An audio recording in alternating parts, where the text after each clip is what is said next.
Senhor Dom Manuel Linda, Excelência Reverendíssima, Senhor Presidente da Irmandade, os clérigos, Excelências, a minha presença aqui é simbólica. É simbólica, por um lado, porque 5 milhões de visitantes em 6 anos, que não foram 6 anos, atendendo à pandemia, são 5 anos e alguns meses, significa a importância do património cultural e deste património cultural específico no nosso país. Todos sabemos que esta igreja foi inaugurada ou consagrada a 12 de dezembro de 1749, só mais tarde foi editada a torre, e o conjunto que hoje existe demorou séculos a pôr de pé, até à componente museológica, ao museu, que é uma realidade quase dos nossos dias. Quer dizer que aqui temos património antigo, que é o retrato da evolução cultural do Porto e de Portugal. Naturalmente, cultura religiosa, mas cultura em geral. E 5 milhões de visitantes, a maioria dos quais vindos de fora, mas muitos portugueses, têm o valor de salientar a importância de um monumento que foi concebido para ser um monumento, foi pensado na própria localização para ser um monumento e para atestar a força de uma cidade, mas também para prestigiar um país. E por isso, na qualidade de visitante número 5 milhões, aqui quero representar e agradecer as gerações e gerações que na Irmandade, mas com o apoio de sucessivos bispos do Porto, construíram um património que honra Portugal. Mas há um outro sentido simbólico da presença do Presidente da República Portuguesa neste momento. E tem a ver com a pandemia que ainda atravessamos. Significa que é possível compatibilizar a defesa da vida e da saúde de um lado e do outro lado a preocupação com a afirmação da vida social, da atividade comunitária, daqueles que do Porto ou de fora do Porto, de Portugal ou de fora de Portugal, continuam a admirar, a visitar este monumento. E embora, disse-me Vossa Excelência, Sr. Presidente, que sendo cerca de 30% do que eram antes do início da pandemia, significam já uma recuperação cuidadosa, respeitando as regras sanitárias, recuperação que mostra que é possível conjugar a preocupação com a saúde pública, que é fundamental, com a vida cultural, com a vida social, com a vida económica no nosso país, sem a qual não é possível garantir duradouramente a salvaguarda, a defesa da vida e da saúde.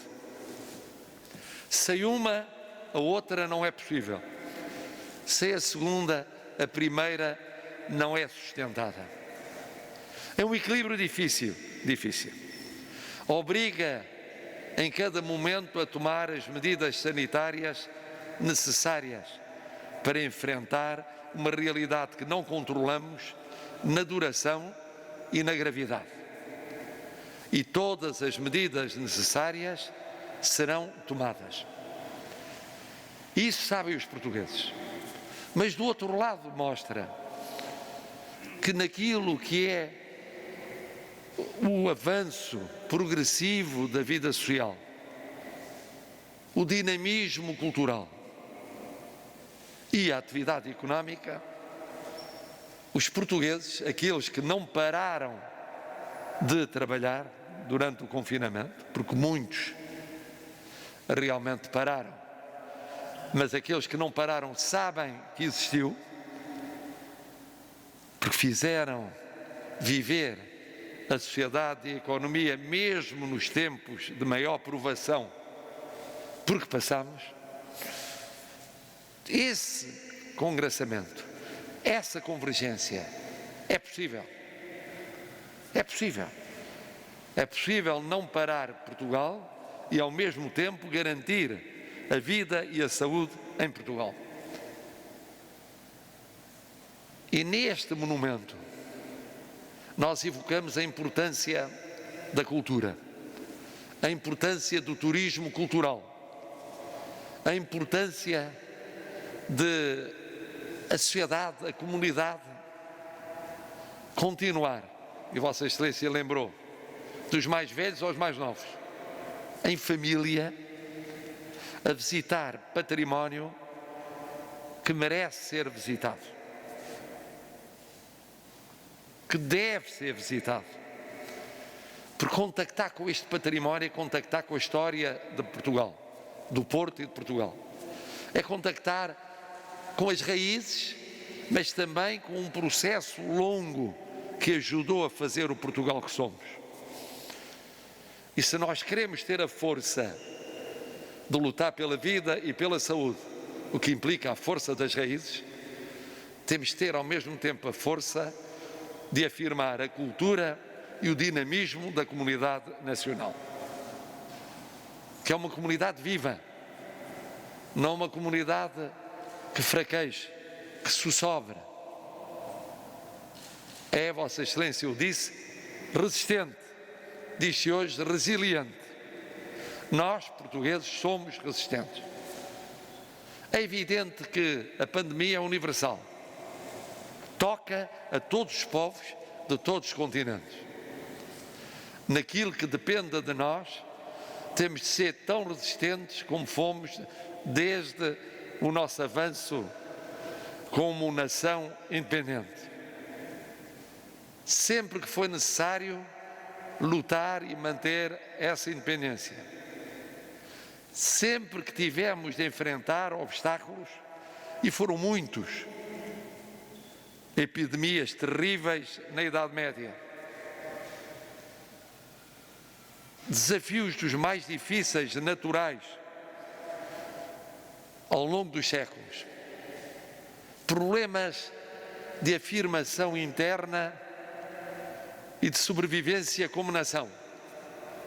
Enfrentámos e vencemos. Enfrentámos e vencemos.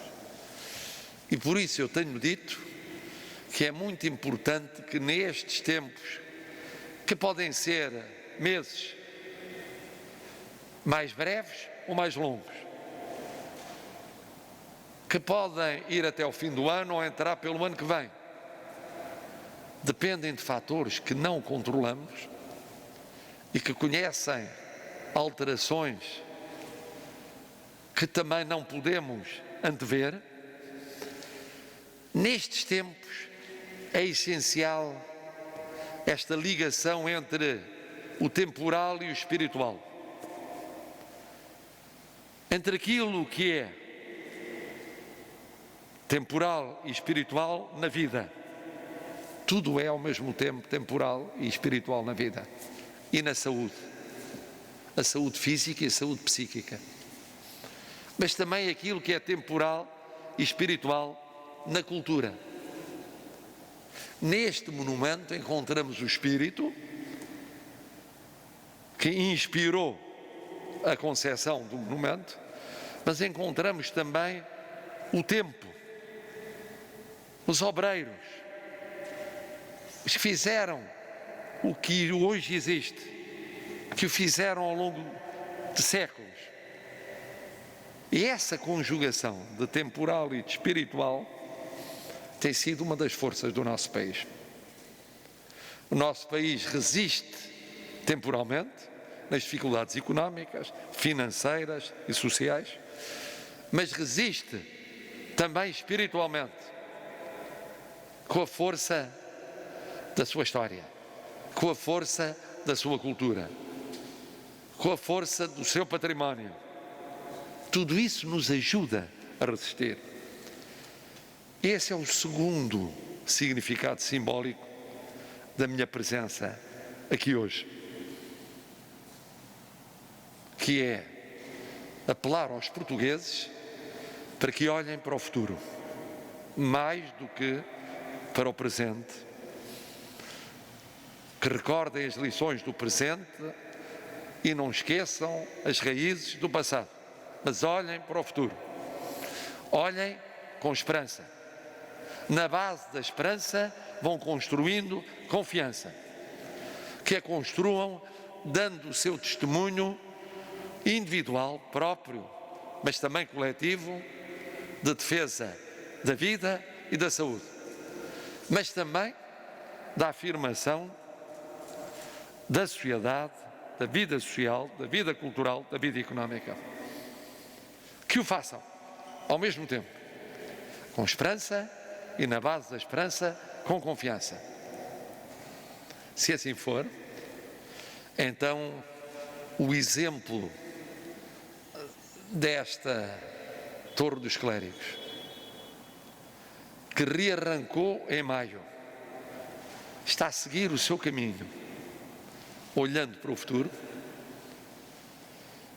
naturalmente muito orgulhosa do seu passado e com a força que o Porto sempre tem e que Portugal sempre mostra.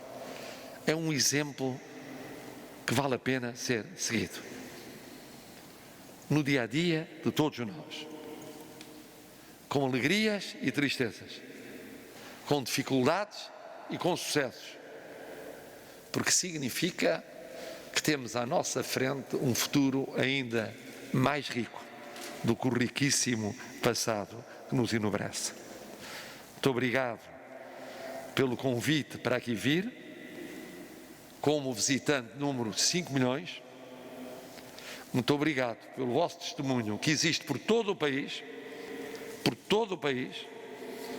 de luta ao mesmo tempo pela vida, pela saúde, pela cultura, pela convivialidade, pela dinâmica social, pela esperança e pela confiança em Portugal. Muito obrigado.